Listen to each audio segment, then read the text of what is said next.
네, 안녕하세요. 11월 28일 토요일 새벽기도에 시작하겠습니다. 기도하겠습니다. 은혜로 오신 우리 아버지, 오늘도 복된 날을 허락해 주신 것을 감사합니다. 주님 앞에 나와 기도하며 주님과 교제하며 하루를 시작합니다. 오늘도 우리들은 능력의 장중에 붙잡아 주시고 우리의 갈 길을 인도해 주시사 주님 앞에 영광 돌리며 잘못된 길로 가지 아니하며 주님의 뜻을 이루는 귀한 하루가 되게 하여 주옵소서. 이 시간도 주님 앞에 의탁하며 예수님의 이름으로 기도드리옵나이다. 아멘. 네, 찬송가 159장 부르겠습니다. 159장 기뻐 찬송하세. 159장 예전 찬송가는 149장입니다.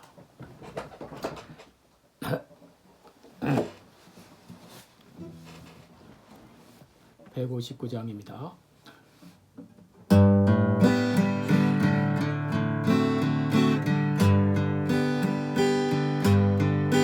기뻐 찬송하세. 주님 부활했네. 그 무덤의 권세 다 깨뜨렸네. 찬송하고 전파하세. 계속하신 주님 할렐루야 찬송하세. 다시 사셨도다. 기뻐 찬송하세. 밝은 빛이 왔네. 그 어둠의 권세 다 이기셨네. 찬송하고 전파하세. 계속하신 주님 할렐루야 찬송하세. 다시 사셨도다. 기뻐 찬송하세. 주님 피를 흘려 그 속량할 값을 다 치르셨네. 찬송하고 전파하세. 계속하신 주님 할렐루야 찬송하세. 다시 사셨도다. 기뻐 찬송하세. 죄를 사했으니 그 속죄한 은혜 다 찬송하세. 찬송하고 전파하세. 계속하신 주님 할렐루야 찬송하세. 다시 사셨도다.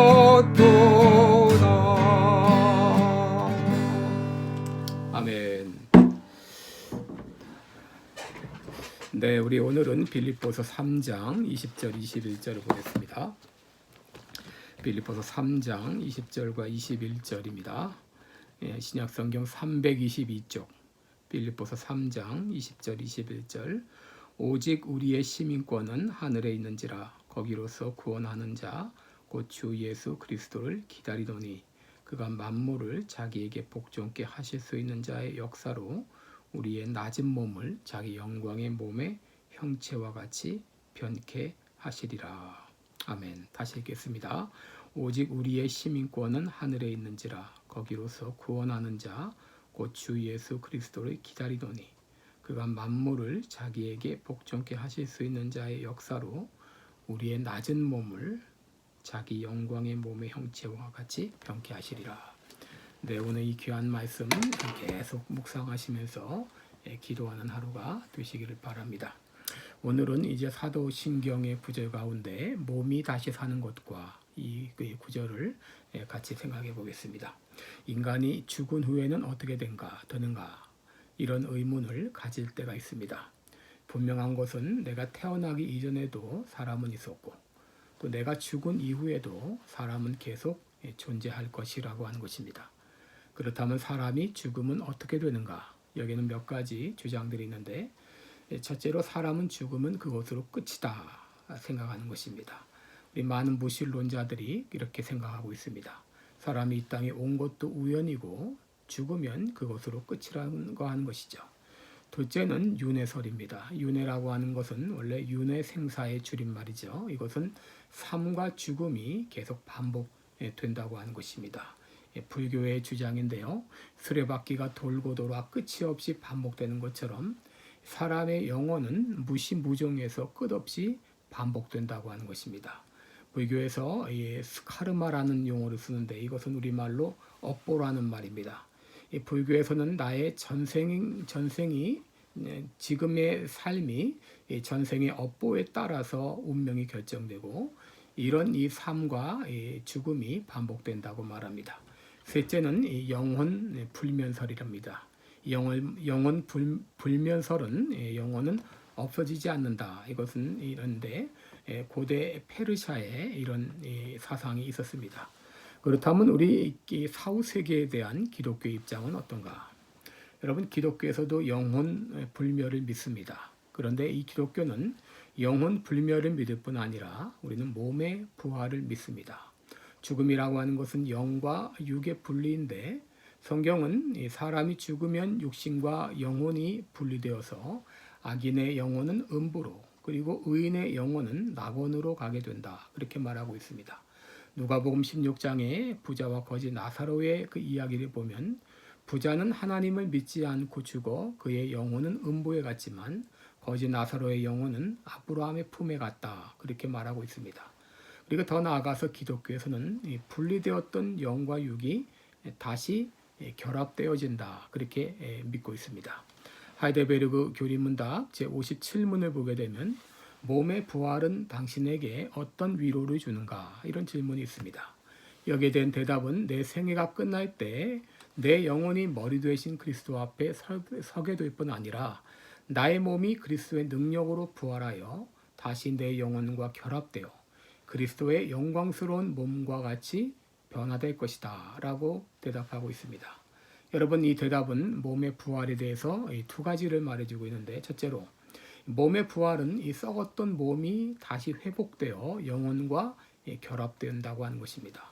원래 인간은 영생할 수 있는 존재였고 인간의 몸은 썩지 않을 수 있는 잠재력을 가지고 있었습니다. 창세기 2장 17절에 보시면 선악을 알게 하는 나무의 열매는 먹지 말라. 내가 먹는 날에는 정녕 죽으리라. 이런 말씀이 있는데 이 말을 반대로 생각하면 만일 아담이 선악을 알게 하는 나무의 열매를 먹지 않았다면 영생할 수 있었음을 암시하고 있는 것이죠. 그런데 아담과 하와는 선악을 알게 하는 나무의 열매를 따먹음으로써 영생을 상실한 것입니다. 여기 죽는다는 이 말은 바로 영생을 상실하는 것을 말합니다. 영원하신 하나님과의 관계가 끊어지는 것을 말하는 것이죠. 선악을 알게 하는 나무의 열매를 따먹었을 때 하나님은 아담에게 말씀하십니다. 너는 흙이니 흙으로 돌아갈 것이니라. 하나님과의 관계가 끊어진 상태를 가리켜 성경은 죽었다 이렇게 말합니다. 허물과 죄로 죽었던 너희를 이렇게 에베소 2장 1절에서 말했습니다. 그런데 이렇게 죄로 인해 죽은 인간이 예수 그리스도를 믿을 때 상실했던 영생을 회복하게 됩니다. 요한복음 3장 16절에 있는 대로 하나님이 세상을 이처럼 사랑하사 독생자를 주셨으니 이는 저를 믿는 자마다 멸망치 않고 영생을 얻게 하려 하심이라. 예수 그리스도를 믿을 때 멸망치 않고 영생을 얻게 된다라고 말씀하고 있습니다. 요한복음 3장 36절에도 아들이 있는 자에게는 영생이 있고 아들을 순종치 아니하는 자는 영생을 보지 못하고 하나님의 진노가 오히려 그 위에 머물러 있다라고 말합니다. 우리가 예수 그리스도를 구주로 믿을 때에 끊어졌던 하나님과의 관계가 회복되어지는데 이것을 가리켜 구원을 얻었다 혹은 영생을 얻었다라고 말하는 것입니다. 여러분, 우리가 육신의 죽음을 당할 때 몸은 땅에 묻혀 흙으로 돌아가지만 영혼은 몸에서 분리되어 낙원으로 가게 됩니다. 그러다가 예수님이 다시 오실 때 분리되었던 영혼과 몸이 결합을 하게 됩니다. 여러분, 이것이 바로 몸이 다시 사는 것입니다. 바울은 고린도전서 15장 부활장을 통해서 몸의 부활에 대하여 자연의 법칙을 통하여 하나의 추론을 하고 있습니다. 고린도전서 15장 35절을 보면 죽은 자가 어떻게 다시 살 수 있느냐 이런 질문에 대해 어리석은 자여 한번 생각해봐라. 너의 뿌리는 그 씨가 죽지 않으면 살아날 수 있느냐?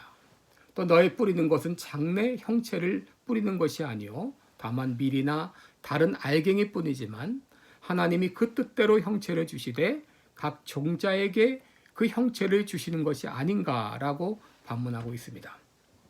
고린도전서 15장 42절에는 죽은 자의 부활도 이와 같으니 썩을 것으로 심고 썩지 않을 것으로 다시 살며 욕된 것으로 심고 영광스러운 것으로 다시 살며 약한 것으로 심고 강한 것으로 다시 살며 육의 몸으로 심고 신령한 것으로 다시 사나니 육의 몸이 있은즉 또 신령한 몸이 있느니라 라고 말하면서 몸의 부활을 분명히 말하고 있는 것입니다. 둘째로 이 몸의 부활은 우리에게 무엇을 가르쳐 주는가? 몸의 부활은 영혼과 몸의 결합일 뿐 아니라 예수 그리스도와 같이 영광스러운 몸으로 부활할 것이라고 하는 것입니다. 고린도전서 15장 44절에 육의 몸으로 심고 신령한 몸으로 다시 산다. 여기 신령한 몸에 대해서 언급을 하고 있습니다. 이것은 바로 그리스도와 같은 영광스러운 몸을 의미한다라고 말할 수 있는데, 그렇다면 그리스도와 같은 영광스러운 몸은 어떤 몸인가? 첫째로 인간의 형상을 보유할 수 있을 것이라고 하는 것입니다. 부활 승천하신 예수님은 사람의 형상을 가지고 나타나셨습니다. 그래서 누구나 알아볼 수 있었습니다. 우리의 몸도 그와 같을 것입니다. 우리의 몸도 그렇게 부활할 것입니다. 우리는 지상에서 각 사람이 다른 사람과 구별되는 개성을 가지고 있음을 알고 있습니다. 우리가 사람을 구별할 수 있는 것은 그 사람만이 가지고 있는 독특한 이 형상이 개성이 있기 때문이죠. 변화산상에서 모세와 엘리야가 나타났을 때 예수님의 제자들은 그들을 알아볼 수 있었습니다. 앞으로 우리는 이제 그 천국에 가게 되면 우리보다 먼저 앞서가신 선지자, 사도, 선교자들을 알아볼 수 있을 것이고 우리의 배우자와 부모와 형제들을 알아보며 함께 인사를 나누게 될 것입니다. 또 둘째, 이 몸의 부활은 가장 영화로운 상태로 부활할 것이라고 하는 것입니다. 부활체는 썩지 않을 것입니다. 부활체는 죽지 않을 것입니다. 부활체는 늙지 않으며 병들지 않을 것입니다. 또 부활체는 살아생전 가장 아름다운 모습으로 그리고 완전한 모습으로 부활할 것입니다. 그때 우리의 연약함은 다 사라지고 우리의 질병은 치료되고 우리는 민첩하며 우리의 시력은 망원보다 더 이 시력이 좋게 될 것이고 우리의 운동력은 전기같이 신속할 것입니다. 이렇게 우리의 몸은 완전한 몸으로 부활할 것입니다.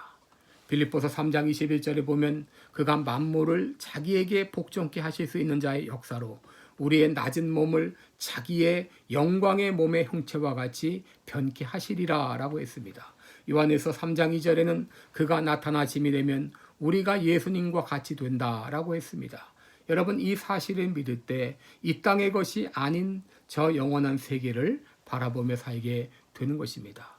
여러분, 영원한 세계를 모르는 사람들은 육체적 욕망을 좇아서 명예와 권력과 물질과 정욕과 혹은 알코올과 약물 등으로 만족을 추구하고 이것이 채워지지 않을 때에는 고통의 나날을 보냅니다. 그러나 예수님을 믿는 우리들에게는 그리스도와 같이 될 소망이 있습니다. 그리스도와 같이 부활할 소망이 있습니다. 여러분, 전기가 아무리 밝아도 햇빛만은 못합니다. 이 땅의 집이 아무리 좋아도 천국의 그 황금집만은 못합니다.